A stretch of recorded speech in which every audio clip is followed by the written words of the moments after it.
Welcome to the Slop Farm. Enjoy the video. In this video, I will explain how to sign documents directly within Google Docs. You have two primary options, either drawing your signature freehand or inserting an image of your pre-existing signature. Both methods are incredibly user-friendly and can be completed in just a few quick steps, ensuring your important documents are signed efficiently and professionally without ever leaving your browser. To draw your signature, begin by clicking Insert in the top menu bar. From the drop-down, select Drawing, then click New. Within the drawing canvas, find the line tool icon, click its small arrow and choose Scribble. Now, use your mouse or trackpad to draw your signature.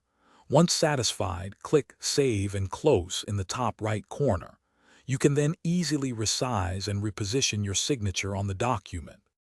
If you already have an image of your signature, perhaps a scan or a clear photo, you can easily insert it. First, click Insert from the top menu.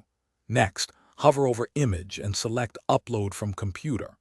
Locate and choose your signature image file.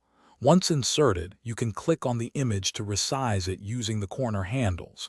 You can also adjust its position and even make the background transparent for a cleaner look. Here are a few helpful tips for signing documents. If you frequently draw your signature, save the drawing as a separate file or copy it for quick reuse. For image signatures, try to use one with a transparent background. This makes it blend seamlessly into your document. Always take a moment to review your entire document after adding your signature to ensure it's perfectly placed and clearly legible before sharing or finalizing. Thanks for watching. Consider subscribing if we helped you today.